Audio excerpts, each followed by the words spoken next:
नमस्कार साथियों, कैसे हैं आप सब। उम्मीद है आप सब हम स्वस्थ होंगे, मस्त होंगे और अपनी तैयारी में व्यस्त होंगे।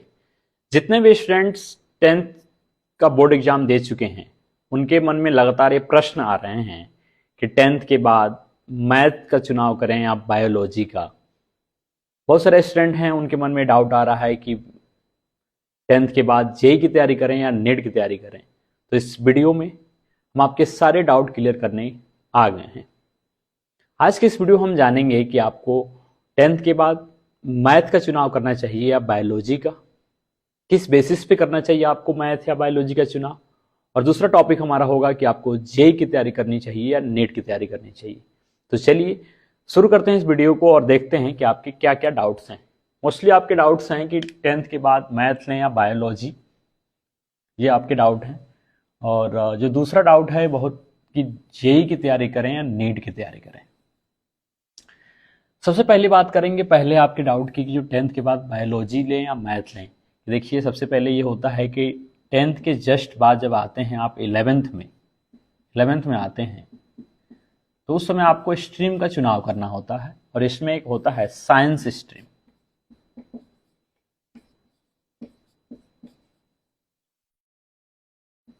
जैसे आप साइंस स्ट्रीम का चुनाव करते हैं, इसमें भी दो पार्ट होते हैं, एक होता है पीसीएम और एक होता है पीसीबी। आपकी जानकारी के लिए बता दें और आपको पता भी होगा कि जितने भी स्टूडेंट्स पीसीएम की चुनाव करते हैं उनको पढ़ना होता है फिजिक्स, केमिस्ट्री और मैथ।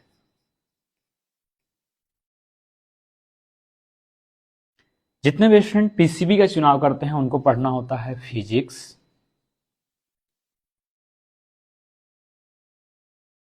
केमिस्ट्री और बायोलॉजी।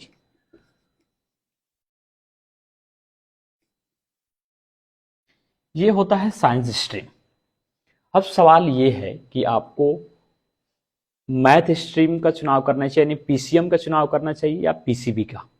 देखिए, मैं आप सबको बताना चाहूंगा कि आपको मैथ का चुनाव करना है या बायोलॉजी का चुनाव करना है, ये कंप्लीटली आपका निर्णय होना चाहिए।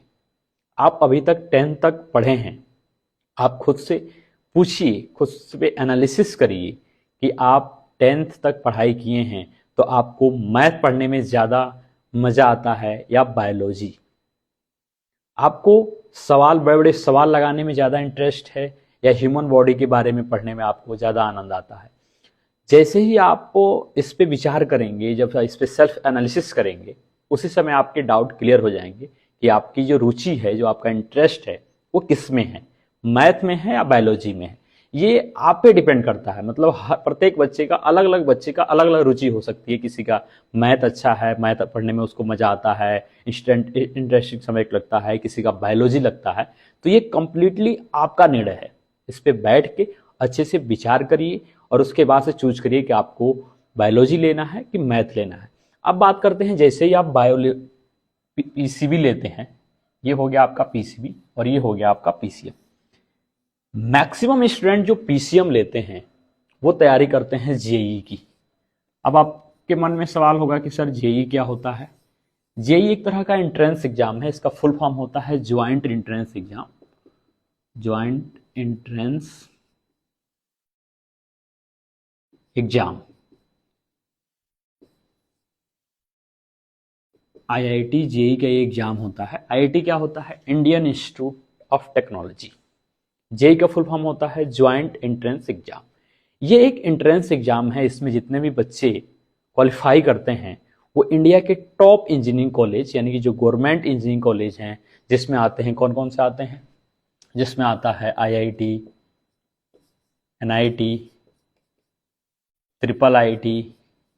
इस तरह के कॉलेज होते हैं जो टॉप रेप्यूटेड कॉलेज होते हैं, उनसे बच्चे इंजीनियरिंग करते हैं यानी कि अपनी जो बीटेक की डिग्री होती है वो करते हैं।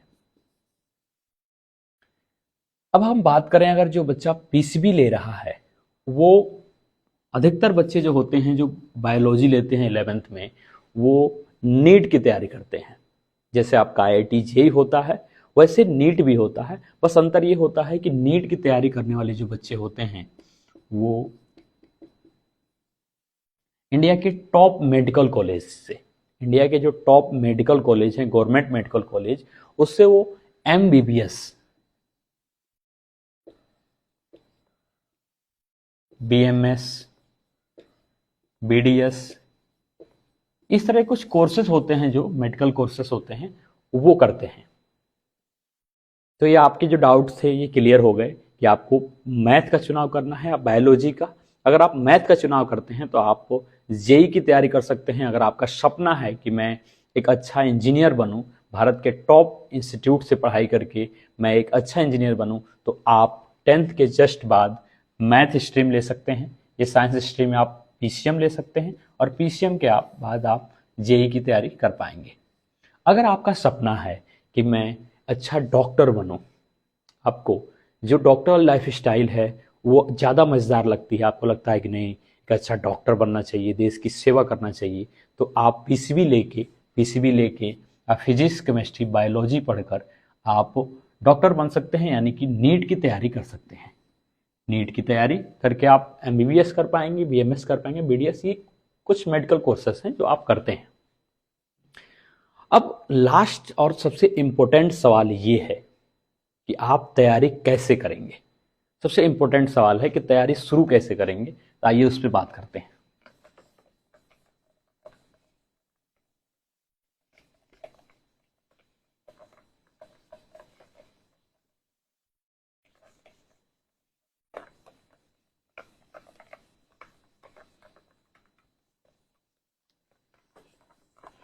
यहां तक आपने देखा कि आपने चुनाव कर लिया कि मुझे जेई की तैयारी करनी चाहिए या नीट की, यानी कि 11th में आप 11th के साथ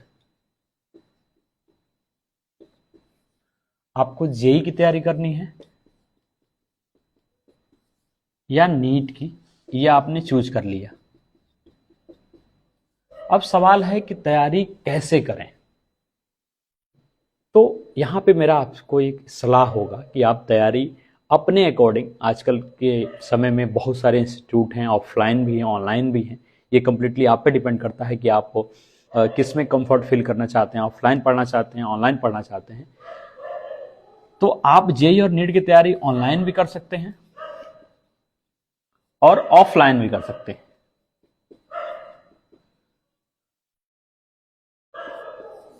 अब बात है कि ऑनलाइन और ऑफलाइन, ये पूरे जैसे ऑफलाइन में होता है वैसे ऑनलाइन में होता है, कोर्सेस होते हैं और टीचर्स आपको पढ़ाते हैं। लेकिन बात यह है कि आप ऑनलाइन और ऑफलाइन पढ़ के तो सिलेक्ट होंगे ही होंगे, लेकिन सिर्फ ऑनलाइन और ऑफलाइन पढ़ने सिलेक्शन नहीं होगा। सिलेक्शन आपका तब होगा जब आप 11th में,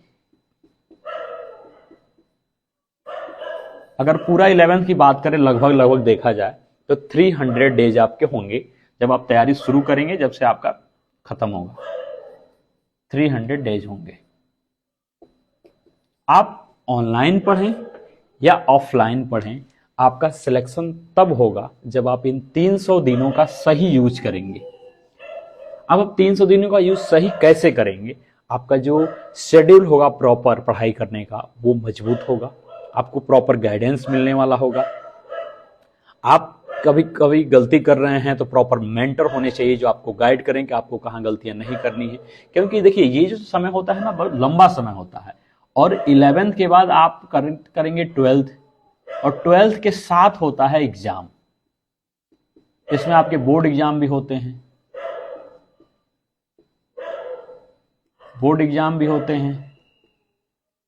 और जेई नीट भी होता है।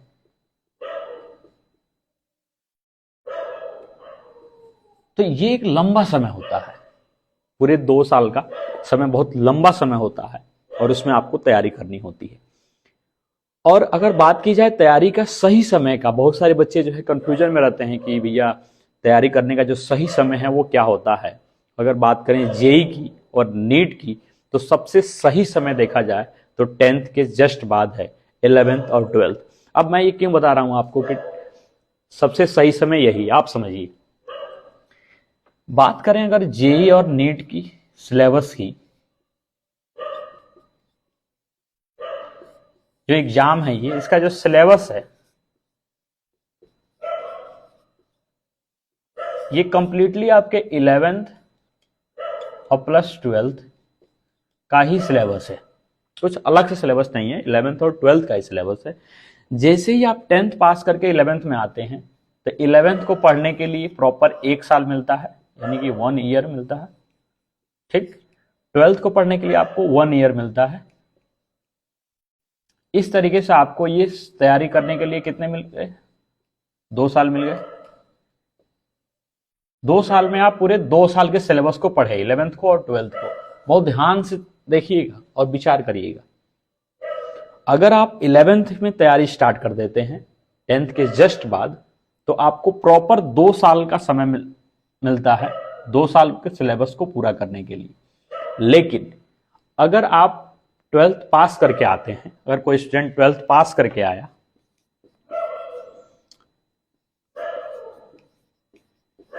तो उसके पास 1 ईयर का समय होता है, क्योंकि एग्जाम हर साल होते हैं। 1 ईयर में उसको पढ़ना होता है कंप्लीट 11th, कंप्लीट 12th, यानी कि 2 साल के सिलेबस को उसको 1 साल में कवर करना होता है। और यही बच्चे को बर्डन फील होता है, उसको ऐसा लगता है कि बहुत ज़्यादा पढ़ना है। और ये कॉम्पिटिटिव एग्जाम है, ये आपका बोर्ड एग्जाम नहीं है कि ऊपर ऊपर पढ़ लिए, पेपर के 1 महीने पहले पढ़ाई स्टार्ट किए और पेपर में अच्छा कर लिए, आपके बगल वाला आपसे 10% या 5% ज़्यादा भी लाया तो भी कोई मतलब नहीं है, ज़्यादा दिक्कतें नहीं है। ये कॉम्पिटिटिव एग्जाम है, इसमें सिर्फ पढ़ना नहीं होता है, एक तो अच्छे तरीके से पढ़ना होता है, प्रॉपर रिवीजन करना होता है, प्रॉपर आपको मॉक टेस्ट देना होता है, प्रॉपर आपको जो गलतियां आप करते आते हैं मॉक टेस्ट में वो गलतियों को दूर करना होता है, तब जाके आप फाइनल एग्जाम में सिलेक्ट होते हैं। ये कोई नॉर्मल एग्जाम नहीं है, इसमें 20 से 25 लाख बच्चे बैठते हैं और उसमें से कुछ हजार बच्चों का सिलेक्शन होता है, तो कंपटीशन बहुत ज़्यादा है। कभी हम एक और वीडियो लेकर आएंगे जिसमें हम कंप्लीट जेई और कंप्लीट नीट के बारे में बात करेंगे। कंप्लीट जेई क्या इसका लेवल होता है, कितने इसमें बच्चे पार्टिसिपेट करते हैं, क्या सीटें हैं, उस पर बात करेंगे। वैसे ही एक नीट का वीडियो लेकर आएंगे। लेकिन अभी आप इतना समझ लीजिए कि जेई हो या नीट हो, एक टफेस्ट एग्जाम है। इस एग्जाम की तैयारी करने के लिए आपको बहुत सीरियस होकर पढ़ने की जरूरत होगा।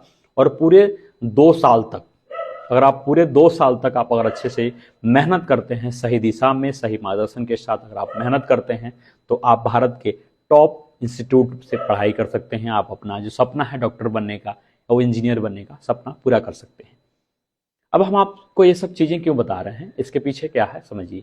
अगर आप चाहते हैं कि 10th के बाद जेईई या नीट की तैयारी करना चाह रहे हो, अगर आप कानपुर शहर में आना चाहते हैं, तो कानपुर में अगर आप किसी भी इंस्टीट्यूट में, किसी ऑफलाइन इंस्टीट्यूट में पढ़ाई करते हुए अगर आप एक अच्छे माहौल के तलाश में हैं, एक अच्छे हॉस्टल के तलाश में हैं, जहां आपको प्रॉपर गाइडेंस मिले, प्रॉपर देखरेख हो और आपकी जो ये 300 दिन है इसका सही यूज हो, तो आप आनंद गुरुकुल हमारी संस्था पे विश्वास कर सकते हैं। हम लोग जितना मेहनत आप करेंगे उससे ज़्यादा मेहनत हम लोग करेंगे, प्रॉपर गाइड करेंगे, 300 दिन तक आपके साथ रहकर आपके साथ मेहनत करेंगे और आपको आपके मंजिल तक पहुंचाने का पूरा प्रयास करेंगे। हमारा एक मिशन एजीआरपी है, सामने आप देख रहे होंगे मिशन एजीआरपी, आप सर्च करेंगे यूट्यूब पे तो आप इसके बारे में और अधिक जानकारी ले पाएंगे।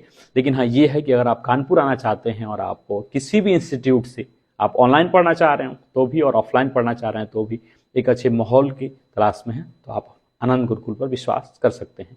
तो इस वीडियो में हमने जाना कि आपको 10th के बाद जेईई की तैयारी करनी चाहिए, नीट की तैयारी करनी चाहिए, 10th के बाद आपको मैथ लेना चाहिए, बायोलॉजी लेना चाहिए, कैसे आपको चुनाव करना है। अगर आप मैथ लेते हैं तो आप जेईई की तैयारी करेंगे, अगर आप बायोलॉजी लेते हैं तो आप नीट की तैयारी करेंगे, जेईई की तैयारी करके आप इंडिया के टॉप इंस्टीट्यूट से पढ़कर इंजीनियर बनेंगे, नीट की तैयारी करेंगे तो इंडिया के टॉप इंस्टीट्यूट से पढ़ के आप एक अच्छे डॉक्टर बनेंगे।